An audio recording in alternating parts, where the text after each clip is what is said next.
Mes chers compatriotes béninois, comme promis, j'avais commencé à analyser avec vous le discours du chef de l'État. Et cette fois-ci, je vais passer à la deuxième partie de mon analyse que j'ai intitulée La cherté de la vie et le faible pouvoir d'achat. Et premièrement, je cite le chef de l'État. La cherté de la vie et le faible pouvoir d'achat du plus grand nombre d'entre nous demeurent, eux aussi pour moi, un point d'insatisfaction et de peine. Fin de citation. Président, je voudrais bien vous croire, mais vous m'avez arraché tout argument. Comment la vie ne va pas être chère et le pouvoir d'achat bas quand la seule chose que vous savez mieux faire, c'est de voir vos administrés souffrir? Quand les bonnes dames sont chassées d'abord des voies où elles mènent de petits commerces pour nourrir leur famille, quand vous avez liquidé et pris dans votre patrimoine personnel toutes les sociétés d'État, Carder, Sonapra, ONS, CIA, ONASA, la Sonacop, la Sobema, le CNCB, le Libercom, quand vous avez détruit les hommes d'affaires qui employaient des milliers de personnes pour vous occuper avec votre clan de leur business, quand vous envoyez à la retraite d'office des milliers de policiers et militaires, quand vous rendez précaire l'emploi par une loi de main-d'œuvre esclavagiste, quand vous êtes seul propriétaire de tous les secteurs vitaux, où vous êtes libre de fixer les prix de vente et d'achat, quand vos sociétés sont exemptées de taxes et impôts, alors que les petits travailleurs sont assujettis à toutes sortes d'impôts, taxes et redevances, quand vous faites venir vos amis étrangers occuper les postes importants et stratégiques du pays avec des millions de salaires par mois, alors que les nationaux sont privés de primes et accessoires, quand les AME ne sont pas reversés et gagnent des salaires de misère avec 26 voire 30 heures de cours par semaine, quand vous pompez toutes les ressources publiques avec le PVI au port, quand vos sociétés écrans gagnent tous les marchés publics dans une opacité totale, quand les projets les mieux financés du secteur de la santé sont pilotés par la fondation de votre épouse, quand les artistes nationaux talentueux sont laissés au profit des artistes étrangers que vous payez à coût de dizaines de millions, quand les producteurs s'endettent pour produire des denrées dont vous êtes seul bénéficiaire en gagnant sur leur dos des dizaines de milliards, quand vous expropriez les Béninois de leurs terres pour vous-même, vos collaborateurs et amis, quand vous prenez les domaines de l'État pour vos sociétés, etc. Pourquoi alors s'étonner de la misère du peuple qui est le dernier de vos soucis? Quand sur un coup d'État, vous fermez les frontières du Bénin avec le Niger, privant des milliers de dockers, de transitaires et autres acteurs portuaires de travail, de ressources, les plongeant dans la détresse sociale, pourquoi s'étonner de la vie chère? Je voudrais bien aborder le second pan de cette assertion. Et je cite, « Est-il réaliste que, venant de si loin, nous soyons déjà tous satisfaits de tout ?» Fin de citation. Monsieur le Président, de quel horizon parlez-vous? C'est l'hôpital qui se moque de la charité. Qui est-ce qui vous a conseillé de supprimer l'ONASA qui permettait aux Béninois d'acheter les produits de grande consommation à prix réduit et subventionnés en période de soudure. Qui est-ce qui vous a conseillé de supprimer la gratuité de la prise en charge des dialysés par l'État? Vous êtes un hyper-libéral qui n'est préoccupé que par le profit. Vous avez volontairement choisi de faire dos au social et de clochardiser votre population.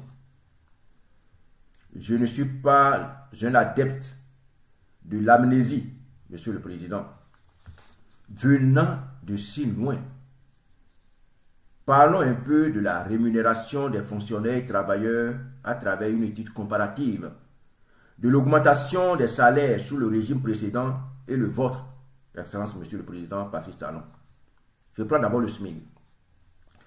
Le régime de la rupture a pour arme de gouvernance le mensonge, oubliant que les investisseurs sérieux et toute personne curieuse pourrait avoir accès aux informations crédibles sans se déplacer grâce aux nouvelles technologies de la communication.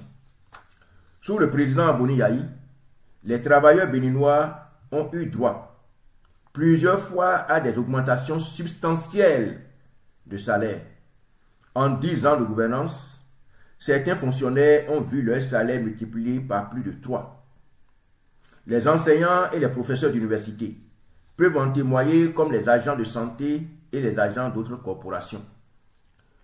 La plupart des enseignants qui étaient sans moyens de locomotion ont acquis des voitures. Beaucoup ont troqué les bombas contre des costumes. La majorité des fonctionnaires ont construit leur propre résidence et quitté la location. À Port-Nouveau, par exemple, tout un quartier porte un nom expressif du bonheur retrouvé des enseignants sous le régime de Boni Yayi. Salaire minimum interprofessionnel garanti, SMIC. Parlons-en. Dans le souci de relever le niveau de vie des agents à bas revenus, 3 actes fondamentaux ont été posés sous le régime de Yayi Boni.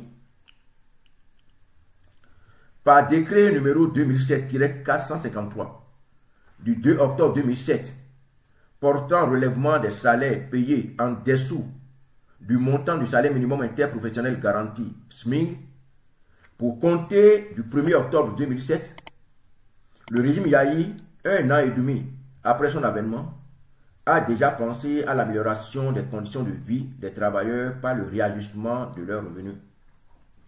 Pour compter du 1er octobre 2007, les agents de l'État payés en dessous du SMIC sont désormais payés au SMIC à titre premier du décret que je viens de citer.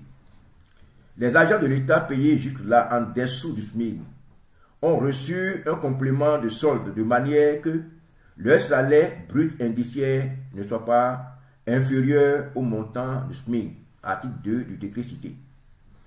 En fin mars 2019, soit 2 ans après l'arrivée au pouvoir de Boni Yayi, le SMIC est passé de 27 500 francs CFA à 31 625 francs CFA, soit une augmentation de 15%. Le jeudi 17 avril 2014, le communiqué du Conseil des ministres a annoncé l'adoption par les membres du gouvernement du décret portant relèvement du salaire minimum. Ainsi, par décret numéro 2014-294 du 24 avril 2014 portant relèvement du salaire minimum interprofessionnel garanti, SMIC, le salaire minimum est relevé de 26,48%, soit de 31 625 francs CFA à 40 000 francs CFA compté du 1er mai 2014. Il résulte de ces augmentations successives que le SMIC sous le régime Boni Yayi est passé de 27 500 francs CFA à 40 000 francs CFA, soit une augmentation de 45,45%. Est-ce que vous avez bien compris? 45,45%. Largement au-dessus de 30% d'augmentation sous votre présidence après 8 ans de pouvoir. Sous le régime de la rupture du président Patrice Talon que vous êtes, contrairement aux déclarations mensongères du ministre des Finances Romuald Wadaye au Brésil, et je cite, « En décembre 2023, le Bénin a procédé à l'augmentation la plus forte de toute notre histoire. Mais quel mensonge! Mais vous osez là. Les salaires les plus bas ont connu une augmentation de plus de 40%. Fin de citation. L'augmentation du SMIC sous le président Patrice Talon n'a été que de 30%, faisant passer le SMIC de 40 000 francs CFA à 52 000 francs CFA à compter du 1er janvier 2023. L'annonce a été faite par le gouvernement à l'issue du Conseil des ministres du mercredi 7 décembre 2022. C'est ainsi que le décret numéro 2022-692 du 7 décembre 2022 portant relèvement du SMIC a été pris. Et je cite, le salaire minimum interprofessionnel garanti est relevé de 40 000 francs CFA à 52 000 francs CFA, soit une augmentation de 30% à compter du 1er janvier 2023. Et je vous ai dit, sous Yaïbouni, ça a été 45,45%. Article premier du décret signé pourtant par le ministre de l'économie et des finances, le ministre d'État Romuald Wardai. Augmentation de salaire dans la fonction publique. Ici, je prends l'hypothèse que la déclaration du ministre des Finances Wardai au Brésil se rapportait à l'augmentation de salaire au profit des fonctionnaires en général et non spécifiquement du SMIC. Si tel est le cas, le ministre a dit des contre-vérités. Les salaires sous le président Patrice Talon n'ont pas connu une augmentation de plus de 40%. Évitons une fois de bon les amalgames. En effet, la seule augmentation de salaire dont ont bénéficié les agents de l'État sous votre régime, monsieur le président Patrice Talon, est de 3%. 3%. La dite augmentation a été consacrée par le décret numéro 2022-700 du 7 décembre 2022 portant revalorisation du point indiciaire de 3% pour compter du 1er décembre 2022. Ce n'est pas moi qui ai signé ce décret. Par ailleurs, par décret numéro 2022-701 du 7 décembre 2022 portant institution de sursalaire au profit des agents de l'État pour compter du 1er décembre 2022, votre gouvernement a institué une forme de prime dénommée sursalaire.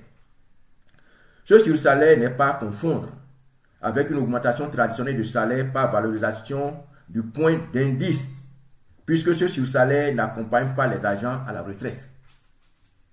Il pourrait même être supprimé en cas de difficulté accentuée de trésorerie, du moment où les syndicats sont réduits, impuissants par la quasi-suppression du droit de grève, arme redoutable dont ils se servaient contre les régimes précédents parce que manipulés pour la plupart par vos soins. Par une note circulaire conjointe signée du ministre d'État chargé des Finances et du ministre de la Décentralisation, votre gouvernement a autorisé l'application de ces décrets au profit des agents des collectivités territoriales décentralisées à compter du 1er décembre 2022. En termes clairs, ce sursalaire est la restauration partielle des nombreuses primes supprimées aux agents de l'État par le régime de la rupture. À ce titre, l'article 2 du dit décret est explicite. Et je cite, l'octroi du sursalaire est détaché du grade et de la fonction de l'agent de l'État. Il est basé sur le revenu net de l'agent. Fin de citation. Pour mémoire, le régime de la rupture, à son avènement, a supprimé la quasi-totalité des primes et indemnités dont bénéficiaient les agents de l'État sous le régime de Yaïbouni. Au total, l'affirmation du ministre Wardai, selon laquelle les agents de l'État ont connu une augmentation de salaire de plus de 40% est totalement fausse. J'espère que les centrales syndicales ne vont pas continuer à se rendre complices par leur silence prolongé de ce mensonge que vous avez amplifié le vendredi 20 décembre 2024 devant les députés à l'Assemblée nationale. Est-ce que le gouvernement de la rupture a encore une conscience lorsqu'il s'acharne à se comparer à chaque occasion au régime de Yahi? Sans fausse modestie, c'est le jour et la nuit. En matière de l'amélioration des conditions de vie des agents de l'État, tous les fonctionnaires en général, en service ou à la retraite, ont en mémoire les différentes augmentations de salaire reçues sous le régime Yahi et qui les ont accompagnés à la retraite. Globalement, le taux d'augmentation de salaire sous le régime Yahi se présente comme suit. Les personnels non enseignants de l'État, 43%, 43%. Les enseignants du primaire et du secondaire, 68%, 68%. Les maîtres assistants des universités, 165%, 165%. Les maîtres de conférences des universités, 198%, 198%.